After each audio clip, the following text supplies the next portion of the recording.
প্রত্যেকদিন সকালে উঠেই ভাবতে হয় যে আজকে রান্না কী হবে। রান্নার কাজটা যেন একটা অনেক বড় একটা কাজ।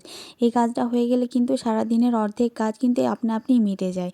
আমাদের বাড়িতে আগে একটা নিয়ম ছিল, যেটা আগের দিনকে রাতে সমস্ত কিছু সবজিপাতি কেটে রাখা হতো। কিন্তু সময়ের সঙ্গে সঙ্গে সেই নিয়মগুলোও বদলে গেছে। সময়টা যেমন পেরিয়ে গেছে, নিয়মগুলো যেন আপনা আপনিই বদলে যায়। এখন আর সেই অত সময়ও পাওয়া যায় না, অত কিছু ভাবাও যায় না। কিন্তু ভেবেচিন্তে যদি রান্নাটা আগের দিন সকাল থেকে বানিয়ে রাখা যায়, তাহলে কিন্তু নিজেদের কাজের জন্য অনেকটা বেশি সুবিধা করে নেওয়া যায়। আগে কয়েকদিন বৃষ্টি হচ্ছিল, তাই বৃষ্টির সাথে সাথে ঠান্ডাটাও কিন্তু বেশ পরিমাণে ছিল। এখন আর বৃষ্টি কিন্তু হয়নি এই কয়েকদিন, তাই ঠান্ডাটাও অনেকটাই কমে গেছে। আর ঠান্ডা কমে যাওয়ার কারণে বেশ সুন্দর করে ঝলমলে রোদ উঠছে। আর রোদ উঠলে একটাই সুবিধা, যে জামা কাপড়গুলো কেচে মেলে কিন্তু অনেকটাই শান্তি পাওয়া যায়। রোদ উঠলে কিন্তু মনটাও বেশ ভালো লাগে, একটা পজিটিভ এনার্জি সারাদিন বয়ে যায়। Hello friends, good morning, welcome back to my channel. আশা করছি সবাই ভালো আছে, সুস্থ আছে। আমার নতুন একটি ভিডিওতে তোমাদের সবাইকে জানাই অনেক অনেক ভালোবাসা, অনেক ওয়েলকাম। এখন বাজে সকাল 10:30। আজকের ভিডিওতে আমি এখন থেকে শুরু করছি। তো এখন হচ্ছে যে সকালে উঠেছিলাম, একটু আগেই উঠলাম। কালকে থেকে শরীরটা খুব একটা ভালো নেই, একটু পেটের মধ্যে যন্ত্রণা টাইপের করছে। তো সেই জন্য আর কি বলতো, এখন না ভোরের দিকে একটু ঘুমটা ভেঙে যাচ্ছে। এখন কিন্তু অতটা, যেহেতু ঠান্ডাটা একটু কমে গেছে, তো ব্ল্যাঙ্কেট ঢাকা নেওয়ার পর কি হচ্ছে যে অনেক রাতের বেলাতে তখন একটু করে গরম করছে, আবার ঢাকা খুলে দিলেও কিন্তু আবার ঠান্ডাটাও করছে। তো যাই হোক, এখন দিয়ে এবার ভোরবেলাতে ঘুম ভেঙে যাচ্ছে, তো দিয়ে আর ঘুম আসতেই চাইছে না। অনেকক্ষণ পরে প্রায় ঘুম এসেছি কালকে। সেই কারণে মানে ঘুমটা ভোগ না হলে না, একদমই মুখ চোখ দেখলেই বোঝা যায় যে হ্যাঁ, ঘুম ভোগ হয় না, চোখগুলো কেমন জ্বালা জ্বালা টাইপের করতে থাকে। তো আজকে সেরকমই হচ্ছে। তো আজকে তো হচ্ছে রবিবার। তো চলো, সকালবেলাতে মাছ টাছ নেওয়া হয়েছে, বাজার টাজারগুলো করা হয়ে গেছে। এখন এখন হচ্ছে রান্না জোগাড় করবো। তো দেখি আজকে কী কী রান্না হবে না হবে। মোটামুটি আজকে মাছই করবো ভাবছি। তো দুদিন থেকে তো নিরামিষই খেয়েছিলাম।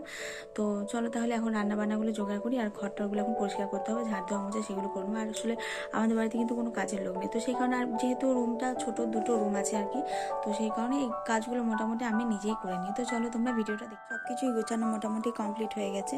এই যে এটা ছোটো ঘর, তো এই ছোটো ঘরে খুব একটা বেশি বিছানা থাকে না। মোটামুটি এখানে ভাই যেহেতু শুয়ে থাকে, সেই কারণে এখানে এই দুটো ইয়েতে হয়ে যায় আর কি। আর বেশি বিছানা থাকে আমাদের বড় ঘরটাতে, তো সেখানে সব কিছু রাখি। যেহেতু এটা সিঙ্গেল বেড, তো সেই কারণে এটা এরকম ওই অল্প একটুই রাখা। আর বালিশগুলো কিছু ছিল, সেই বালিশগুলো এখন আজকে রোদে দিয়ে দিই। এখানে এই যে সব বিছানায় এইদিকে এক সাইড করে দিয়েছি, এগুলো মোটামুটি এখানেই থাকে রাত্রি ঢাকা নেওয়ার জন্য, এগুলো সব কিছু। তো এগুলো আর না বাইনে অন্য কোনো জায়গায় খাটের মধ্যে রেখে দিই। আর এই তিনটে বালিশ হচ্ছে এখন রোদের মধ্যে দেবো। তো রোদটা আর একটু একটু জোরালো হোক, তারপরে বালিশগুলো বের করবো, কারণ চেয়ারের মধ্যে রেখে দিতে হবে। এখন বাজে মোটামুটি 10:30, ওই 11টা 11:30 দিকে বালিশগুলো একটু রোদে দিয়ে দেবো। সকালে ঘুম থেকে উঠে প্রথমেই এই কাজটাই থাকে, যেটা বিছানাগুলোকে আগে গুছিয়ে নিতে হয়। তো বিছানাগুলোকে গুছিয়ে নিই, প্রতিদিনকার আমার একই রুটিন। তারপর মোটামুটি টুকটাক কাজগুলো করে রান্নাবান্নার দিকে লেগে পড়ি। অর্ধেকটা আমি করি, অর্ধেকটা মা করে। ওই দুজনে মিলে পাল্লাপাল্লি করে নিই, তাতে কাজটা একটু তাড়াতাড়ি হয়। কিন্তু না, শীতকালের দিনে সে যতই তুমি তাড়াতাড়ি করো, সেই বেলা কিন্তু বয়ে একেবারে খাবার খেতে বসি, তখন বাজে বেলা 2টো। খাবার খেয়েও তো শান্তি নেই, খাবার খেয়ে উঠেও কিন্তু রান্নাঘরটা তখন আবার গুছানো থাকে। ওই মোটামুটি গুটাতে বাটাতে সব কিছু করতে কিন্তু 3টে প্রত্যেক দিন বেজেই যায়। তো এটা শুধু আমার একার নয়, আমাদের সবারই মনে হয় একই রুটি, বিশেষ করে মেয়েদের ক্ষেত্রে। তো আজকে মশলাটা একটু শিলে বেটে নিয়েছিলাম, আদা রসুনের পেস্ট করলাম, তার সাথে একটু পেঁয়াজটা আমরা ঘষেই দিই। পেঁয়াজটা ঘষে দিলে বেশ সুবিধা হয়, তাড়াতাড়ি কিন্তু পেঁয়াজটা তেলের মধ্যে দিয়ে গলে যায়। আর রান্নাটা বেশ দেখতেও ভালো লাগে, আর খুব তাড়াতাড়ির মধ্যে হয়ে যায়। আজ মাছগুলোকে ভেজে ভেজে তুলে রেখে দিয়েছি, মাছগুলো সকালেই নেওয়া হয়েছিল। আর এদিকে ভাতটাও বসিয়ে দিয়েছি। তো ভাতটা আর একটু ফুটে আসলে বন্ধ করে রেখে দিয়ে তারপরে যাব হচ্ছে স্নান করতে। স্নানটা আমি একটু বেলার দিকেই করি। মশলাতে যতক্ষণ না তেল ছেড়ে আসে, ততক্ষণ কিন্তু বোঝা যায় না যে এক একদিন রান্নাটা ভালো হয়, আবার কোনো দিন কিন্তু একটু খারাপও হয়ে যায়। ওই আগুনের কাছে আর নিজের হাতে কী বলো তো, প্রত্যেক দিন না সমান মতো কিন্তু হয় না। আজকে এসে স্যালাডটা আগেই কেটে রাখছি, কারণ বেশ কয়েকদিন হয়ে গেছে যে কাটার অভাবে আর খাওয়াও হয় না। তো একটু সময় পেলাম, কেটে দিলাম। আর এদিকে ঝোলটা আমি ফুটতে দিয়ে দিয়েছি। ততক্ষণে আমি আস্তে আস্তে মাকে বলে দেবো, তুমি দেখে নিও, ততক্ষণে মা নামিয়ে দেবে। এই হচ্ছে একেবারে রান্না বান্না সব কিছু মোটামুটি কমপ্লিট। এরকমভাবেই প্রত্যেক দিনই করতে থাকি, প্রতিদিনের কাজটা প্রতিদিনই মিটে যায়। এই হচ্ছে আমাদের জীবনচর্চা। এক এক দিনের কাজ কিন্তু এক এক দিন এক এক রকমভাবে হয়ে যায়। ভাতের ফ্যানটা প্রত্যেক দিনই ভালো করেই ঝরাই, কিন্তু শেষেরটা একেবারে এমনভাবে থেকে যায় যে লাস্টে কিন্তু 2-1 দিন ভাতটা কিন্তু জল টাইপের হয়ে থাকে। লাস্টে একদমই নিচেতে অল্প একটু কিন্তু জলটা থেকেই যায়। অনেক সাবধান মতো করেই ঝরাই, যেহেতু রান্নাঘরটা একটু ছোটো মতো, তো একটু অসুবিধা হয়ে যায়। তো চলো, এদিকে রান্নাবান্না সব কিছুই আমার কমপ্লিট এখন করে নিলাম। এখন ভাতটা ঢাকা দিয়ে রেখে দেবো। আর চলো তোমাদেরকে তাহলে দেখিয়ে নিই যে আজকে কী রান্না করলাম। এই যে হচ্ছে মাছের তেল ভাজা, অল্প একটু ছিল, কিছুটা ডিম আমি ঝোলে দিয়েছিলাম, আর কিছুটা ভাজার জন্য রেখে রেখে দিয়েছিলাম। মাছের ঝোলটা করেছিলাম আগেই, তোমাদেরকে তো শেয়ার করেছি। আর এটাতে তো আছে ভাতটা এখন ঢেকে রেখেছি। এখন যদিও খাওয়ার সময় হয়নি, আমি অনেকক্ষণ আগে স্নান করে এসেছি, তারপরে সব কিছু ঢাকাঢুকি দিয়ে রেখে দিলাম।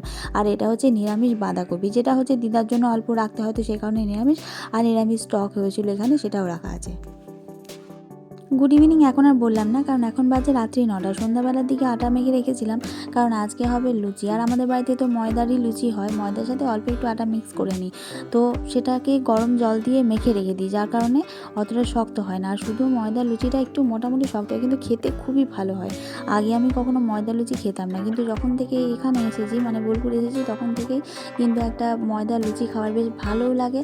আর জিনিসটা খুব সুন্দর লাগে, একটা সফট ব্যাপার হয়, একটা সাদা একটা ময়দা লুচিটা দেখবে একদম সাদা ফ্রেশ থাকে। আটা লুচির মধ্যে কিন্তু একটু তেল চুপকে যায়, কিন্তু ময়দা লুচিতে পুরোপুরি তেলটা বেরিয়ে চলে আসে।